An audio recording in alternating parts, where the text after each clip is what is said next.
Hello everyone, welcome back to my channel Ankit coaching centre.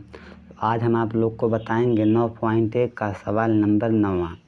अगर video अच्छा लगे तो लाइक कर दीजिएगा, चैनल को भी सब्सक्राइब कर दीजिएगा और अपने दोस्तों को भी हमारे चैनल के बारे में बताइए और उनसे भी सब्सक्राइब करवाइए। यहाँ पे क्या बोला है, एक मीनार के पैर बिंदु से एक भवन के शिखर का उन्नयन कोण 60 अंश है और भवन के पैर बिंदु से मीनार के शिखर का उन्नयन कोण है ना, भवन के पैर बिंदु से मीनार के शिखर का उन्नयन कोण 60 अंश है। यदि मीनार की ऊंचाई 50 मीटर हो तो भवन की ऊंचाई ज्ञात कीजिए। ठीक है, आप चलिए ध्यान से देखिएगा यहाँ पे क्या बोला है ना। ये देखिए, जो भवन होगा छोटा होगा, जो है ना, और जो मीनार होगा वो बड़ा होगा। तो यहाँ पे ए भी मीनार है और सी डी भी क्या है, मीनार है।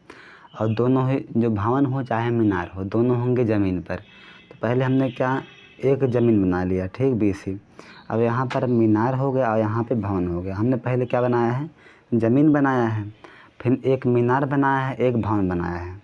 मीनार जो होता है वो बड़ा होता है, ठीक। तो मीनार को बना लिया बड़ा और भवन को बना लिया छोटा, दोनों क्या हैं, आमने सामने हैं। फिर आपसे बोला है कि भवन के शिखर से, है ना, भवन के शिखर से, है ना, कि मीनार के पैर बिंदु से, ये क्या है, मीनार का पैर है, तो मीनार के पैर बिंदु से भवन के शिखर का उन्नयन कोण 30 अंश है ना। मीनार के पैर बिंदु से भवन के शिखर का उन्नयन कोण 30 अंश है, 30 अंश बना लिया। फिर बोला है कि भवन के पैर बिंदु से मीनार के शिखर का उन्नयन कोण 60 अंश है, हमने ये भी बना लिया, है ना। फिर बोला है यदि मीनार की ऊंचाई 50 मीटर हो तो भवन की ऊंचाई ज्ञात कीजिए। चलिए निकाल लेते हैं। हमने इसको x मान लिया, जो BC दूरी है इसको x मान लिया, ये सब काम लगेगा अभी। तो हम पहले आ जाते हैं इसमें, ठीक है, त्रिभुज, समकोण त्रिभुज ABC में। तो यहाँ पे लिखेंगे हल में, समकोण त्रिभुज ABC में। देखिए यहाँ पे ABC में, ठीक। तो यहाँ पे क्या होगा, ध्यान से देखिएगा। तो यहाँ पे होगा, यहाँ पे देखिए लंब है, आधार है ना। एक कोण 30 अंश के लिए बात हो रहा है। देखो C अंतिम में है ना, ABC C अंतिम में है, अंतिम में C जो होता है एक कोण को दिखला रहा है। C पे कोण कितने का है, 30 का है। तो यहाँ पे क्या लगाओगे, tan थीटा, क्योंकि लंब है और आधार है। लंब आधार कहाँ पर होते हैं, तो tan थीटा बराबर क्या होता है, लंब बटे आधार। तो लगाओ यहाँ पे tan थीटा, तो tan थीटा बराबर हो गया लंब बटे आधार। तो यहाँ पे tan हुआ और थीटा का मान कितना है, 30 अंश है, कि C अंतिम में है, एक और लेंगे, C का मान है 30 अंश कोण का मान। लंब का मान कितना हुआ, h हुआ, और बटे में आधार का मान कितना हुआ, x हुआ। tan 30 का मान होता है 1/√3 और बराबर में h/x, है ना। x गुणे 1, x हुआ, बराबर √3 गुणे h, √3h। ये समीकरण नंबर हो गया 1। अब ध्यान से देखिए, हम इसमें आएंगे समकोण त्रिभुज DCB में। इसमें DCB में, तो यहाँ पे लिखेंगे कि समकोण त्रिभुज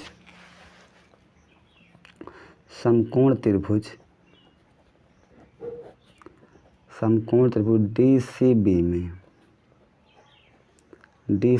में यहाँ पे देखिएगा, ए लंब है, DC लंब है और BC क्या है, आधार है। यहाँ पे आप B लिए हो ना, DCB, तो B पे कोण कितना है, B पे कोण है 60 अंश का है। तो यहाँ पर हो गया tan थीटा बराबर हुआ लंब बटे आधार, है ना। तो यहाँ पे tan हुआ और थीटा का मान कितना है, B पे 60 अंश है, तो थीटा का मान हुआ 60 अंश बराबर में, देखिए यहाँ पे ना लंब कितना है, तो लंब 50 है, तो लंब हो गया 50 और बटे में आधार कितना हो गया, तो आधार हुआ x, तो आधार x हुआ। tan 60 अंश का मान कितना होता है, तो √3 हो गया बराबर 50/x हो गया। x क्या है, यहाँ पे भाग में है, इस पार गुणे में हो जाएगा, तो √3 गुणे x, तो √3x बराबर में हो गया 50।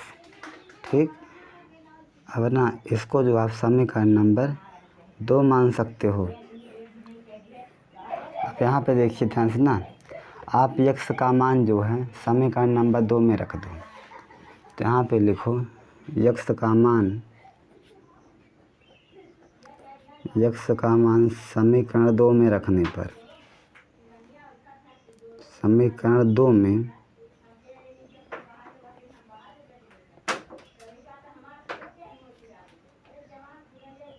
में रखने पर, ठीक, आपके पास 2 क्या है, √3x बराबर में क्या हो 50। ठीक, अभी x का मान कितना है, √3h है ना, तो x का मान हो गया √3 हुआ। ठीक, और x का मान हुआ √3h, अब बराबर में 50 हुआ, √3 गुणे √3, 3 हुआ h हुआ बराबर 50 हुआ। 3 गुणा में है, इस तरह भाग में हो गया, h बराबर क्या हुआ 50/3 है ना, इतना मीटर। h क्या है, भवन की ऊंचाई है। h क्या है, भवन की ऊंचाई है, जो कि हमें निकालना है। अब देखिए ये दिया गया है ना, भिन्न में आंसर दिया गया है, तो हम क्या करेंगे, यहाँ 50 में 3 से भाग कर लेंगे, 3 एकम 3, यहाँ पे 2 आया 0, और 3 छक 18, यानी यहाँ पे कितना आ गया 2 आ गया, 18 2 20 ना, तो आंसर में आ गया h बराबर आ गया 16 सही 2/3 मीटर। ये हो गया आंसर।